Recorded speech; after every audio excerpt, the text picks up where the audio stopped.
Nandyan ba sa labas yung mga bawang? Nasa labas yung mga bawang? Na? Saan dito?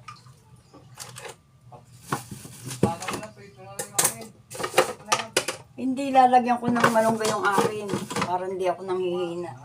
Malunggay. Lalagyan ko ng malunggay. Malunggay? Sasabawan ko. Malunggay mo, boy. Ha? Anong panihigit sa malunggay mo? Ayun yung, ayun masasabi sa'yo, di ba? Tinumba saan? Tubig.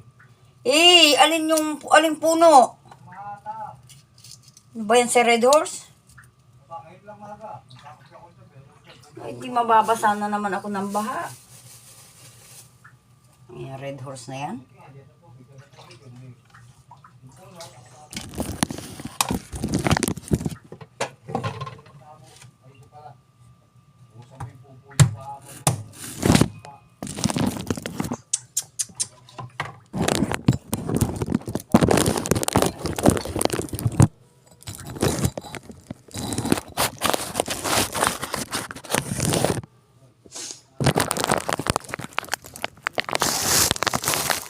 Ha?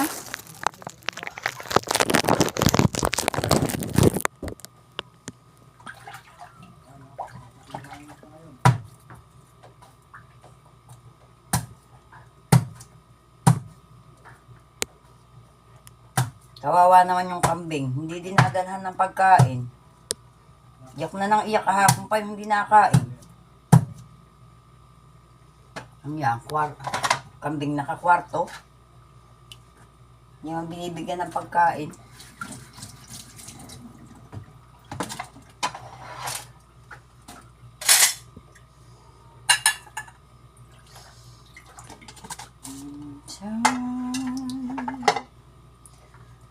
Marating sa buhay mo ang kabiguan.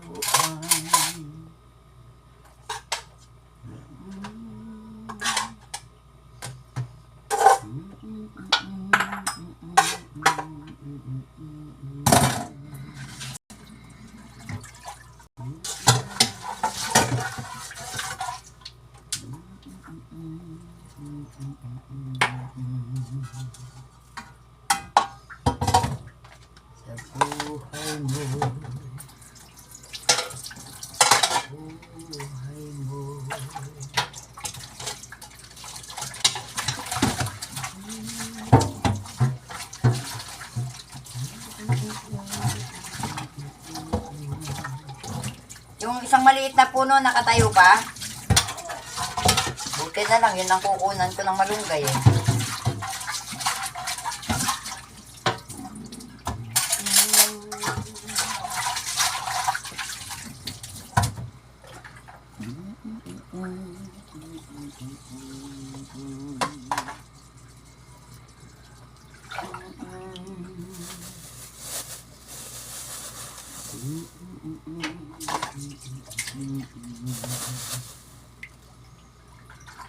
Buhay mo, buhay mo.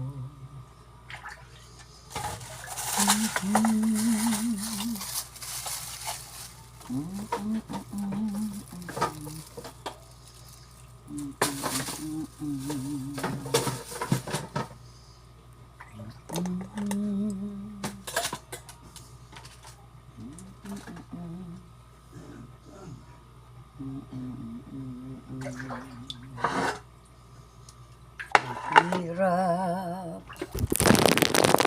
gagarnin kahit lagi nang binabaha.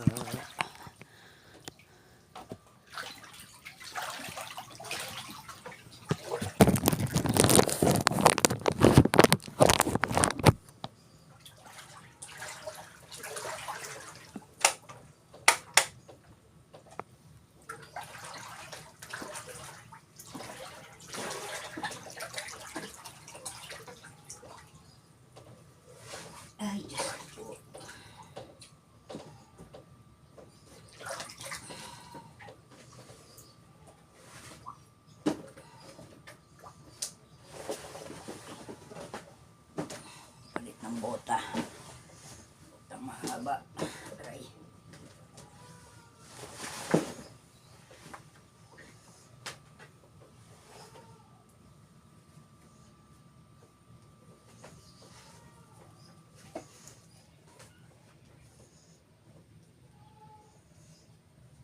Hindi ko pala alam kung madami pang kanin.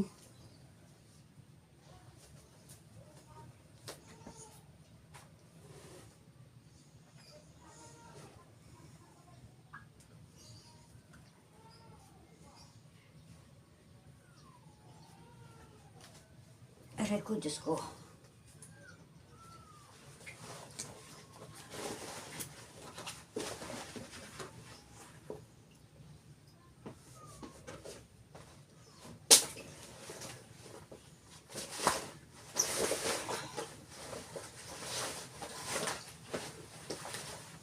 Kailangan ng mahabang bota para di kagawin. Dito sa amin, napakahabang, napakarami ng tubig.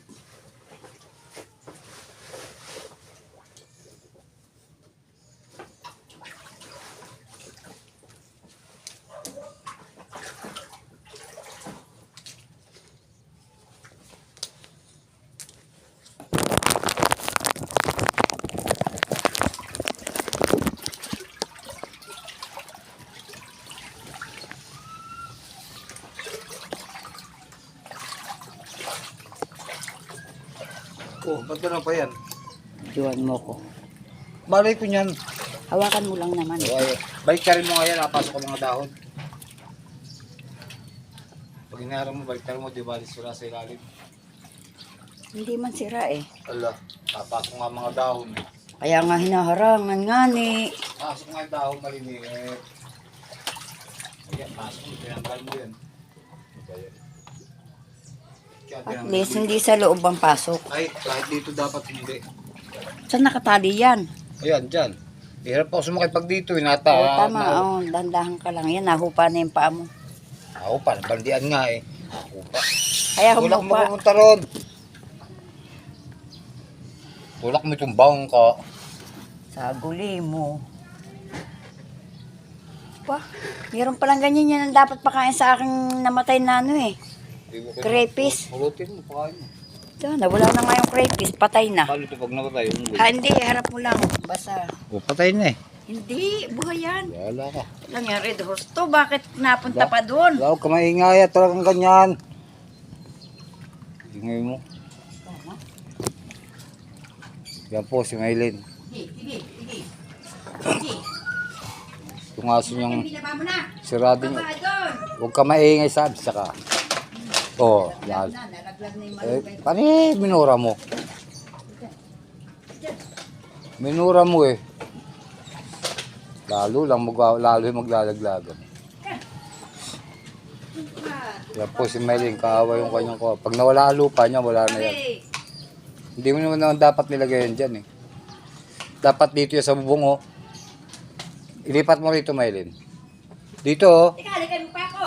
Ay, Buhay na yung aking ano. ingay nito ah.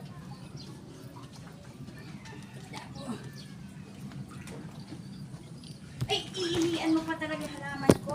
Ay, anong magawa mo? Sandalan talaga yan. Hindi dyan, unggoy. Pagod ka niyan. Mamaya wala na rin dahon niya. Naka po.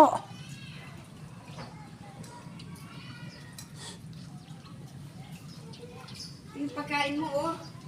Diyan nga sinatuntong sa ano, diyan oh, di ba? Wala kang magagawa. Wala kang magagawa, wala kang doon oh, sa kanto. Saan? Doon sa kanto ng tricycle, ng bubong. Sa kanto. Kung kaya mo. Yung alas 10 ko. Oo, magiging alas 11 na yan. Kung alas 10 mo, magiging alas 11 yan.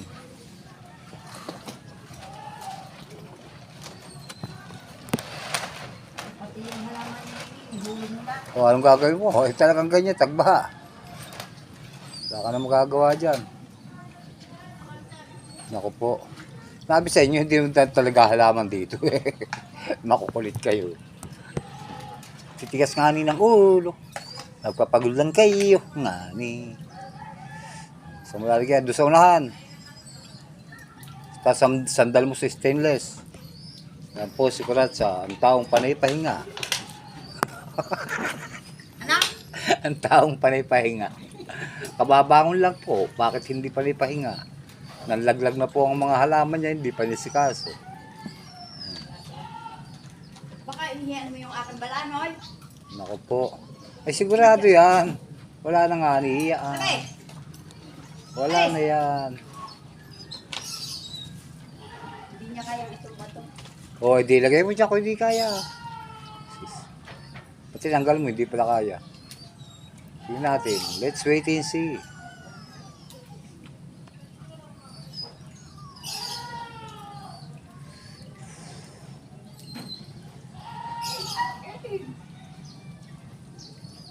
Kaya may uhod.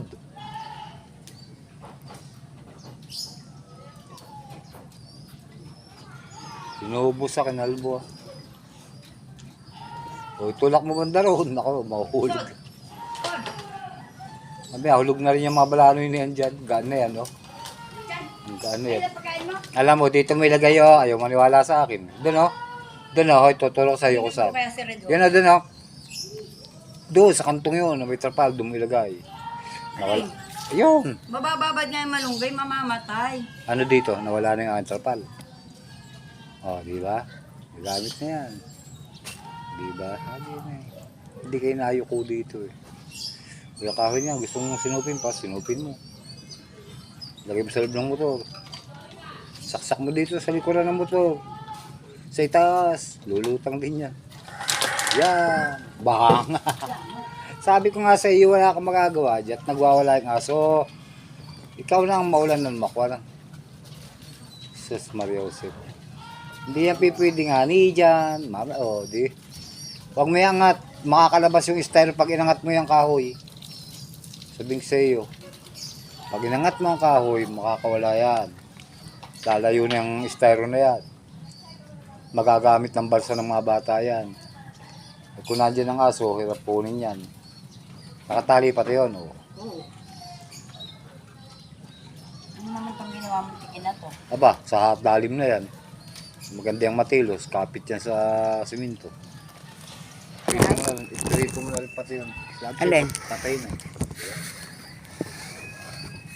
No, pasok mo mga lamang, kayo na hindi. Makarumihan na. Ihaharang ko. Titigil ka sa binto. Dalitan mo nga yun. Saguli. Para kahit na maliit, hindi makapasok. Kaya kaya nagay ko may spread. Mabaliktad. Sa ilalim yung may sira. Kaya huwag na pala kasi makakapagpasok ang aso. Sabi ba, kaya makakapasok din. Hindi, mas maganda yung may sira na sa ibabaw. Sa ilalim ang good. Kaya para hindi makapasok maliliit.